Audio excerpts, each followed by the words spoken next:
عيلة كنزي ستارز، ازيكم عاملين ايه؟ يا رب تكونوا بخير. في الفيديو ده زي ما عودتكم ان احنا خلاص بدأنا سلسلة جديدة على القناة، وهي سلسلة ان انا خلاص هبقى فود بلوجر. هجرب الاكل وهقيمه معاكم. طبعا زي ما انتم عارفين انا عملت سلسلة كاملة على القناة واتكلمت فيها عن كل منتجات الايس كريم اللي موجودة في فرايداي. هسيب لكم اللينك بتاعها تحت في الوصف. والنهارده هجرب معاكم حاجة جديدة وهي بلبن. هنجرب النهارده القشطوطه من بلبن.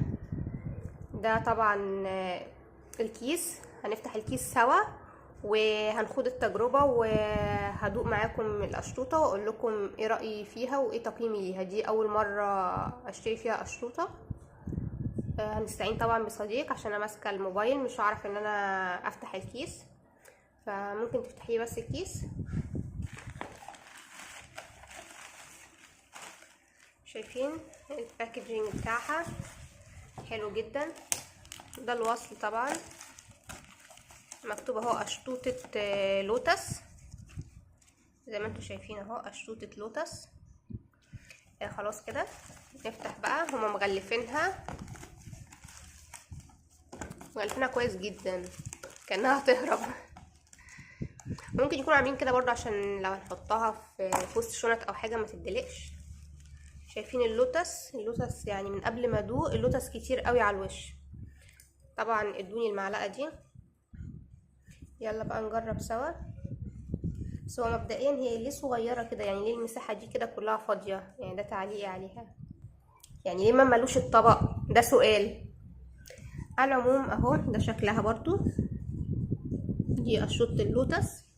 انا شايفة يعني من هنا في كريمة وعلى الوش في لوتس. تقريبا دي كيكة. هندوق ونقيم واقول لكم ايه رأيي فيها. يلا بسم الله.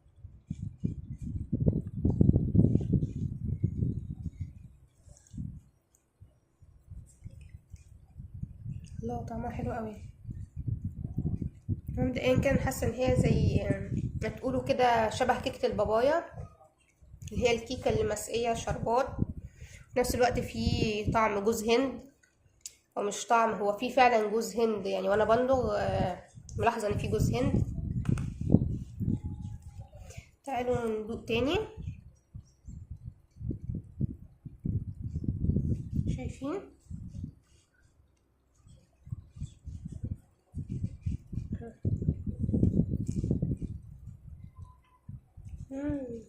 حلو قوي.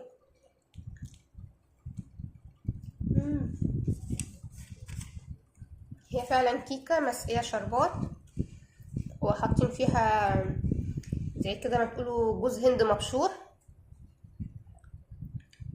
انا بس كمان حاسه ان هي مش بس مسقيه شربات، لا انا كمان حاسه ان فيها زي ما يكون طعم لبن. تقريبا هي مسقيه شربات وكمان مسقيه لبن، وبعد كده من فوق على الوش في كريمه، وبعد كده اللوتس.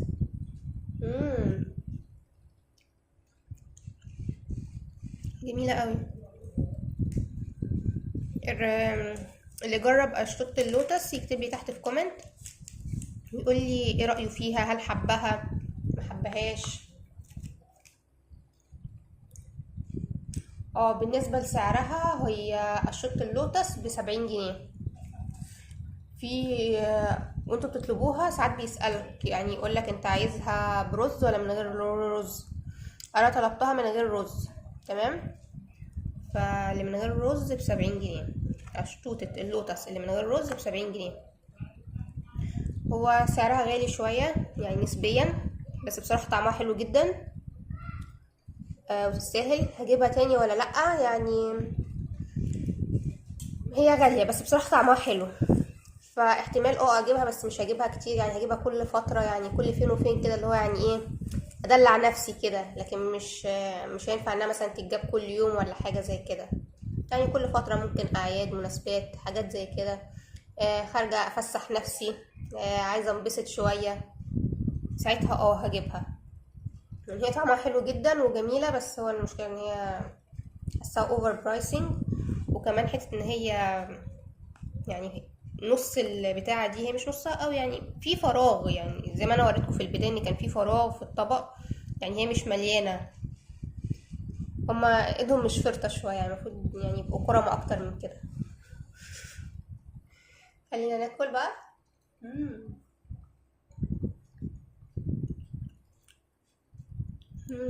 خطيره خطيره. طعم اللوتس باين فيها بصراحه، هما يعني مكترين في اللوتس، فطعم اللوتس حلو باين. شايفين برضو في الجناب هنا اللوتس اهو واقع هنا وواقع هنا، فلا جميله جدا. استنى كده هدوق بقى الحته دي كلها لوتس، هدوق بقى اللوتس لوحده كده.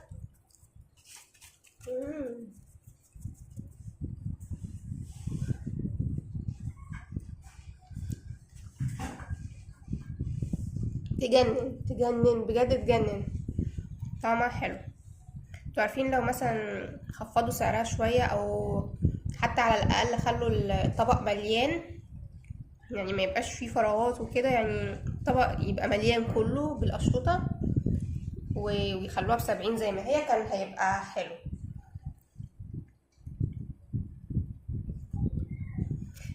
بفكر ان انا اجرب اعمل قشطه في البيت. انا مش متاكده من المكونات، بس انا من الطعم اللي انا دقته بفكر مثلا نجيب كيكه مثلا نحط عليها جوز هند ونسقيها مثلا بلبن وشربات، ونجيب لوتس مثلا وكريمه ونحطها على الوش. لو حابين ان احنا نعمل التجربه دي اكتبوا لي تحت في كومنت، قولوا لي ان انتوا عايزين نعمل فيديو تجربه عمل القشطوطه في البيت. ولو لقيت في ناس كتير طالبه ان احنا نعمل الفيديو ده هعمله لكم ونجربه في البيت، وساعتها هنقارن ما بين طعم القشطوطه اللي هتتعمل في البيت ما بين طعم القشطوطه الجاهزه اللي طبعا بتتجاب من عند بلبن، ونشوف بقى نقارن ما بينهم نشوف مين فيهم اللي تبقى احلى. على العموم بس كده، ده كان فيديو النهارده، مش هطول عليكم اكتر من كده. طبعا لو انتوا لسه جداد في القناه واول مره تشوفوني، اهلا بيكم. انا كنزي ستارز. طبعا نورونا واشتركوا في القناه، في زرار احمر تحت الفيديو مكتوب عليه اشتراك او سبسكرايب، اضغطوا عليه وفعلوا الجرس علشان تكونوا اول ناس توصل لها فيديوهات كنزي ستارز، وما تفوتكوش الفيديوهات الجامده جدا اللي احنا هنعملها الفتره الجايه. الفتره الجايه هنعمل فيديوهات جامده. طبعا بقى مش هوصيكم بقى، انتوا عارفين بقى، تابعوني على الانستجرام والتيك توك، هسيب لكم كل حساباتي على مواقع التواصل الاجتماعي في الديسكريبشن بوكس تحت الفيديو.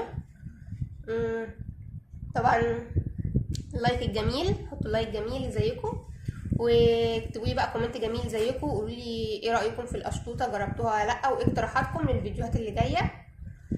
بالنسبه لي تقييمي للقشطوطه كطعم هو من 10/10. تقييمي ليها طعم هي 10/10، طعمها حلو جدا، بس عشان يعني سعرها الاوفر برايسنج وان هما سايبين الطبق جزء كبير منه فاضي، فانا هنقصهم 1، فخليها تبقى 9/10 ككل، عشان بقى السعر والطعم وكل حاجة. والتقييم النهائي ليها هي 9/10. بصراحة كانت تجربة لذيذة قوي، انصحكم يعني ان انتوا تجربوها. بس كده، ده كان فيديو النهاردة، اشوفكم على خير ان شاء الله في الفيديوهات الجاية، وبحبكم بعدد نجوم السماء. مع السلامة.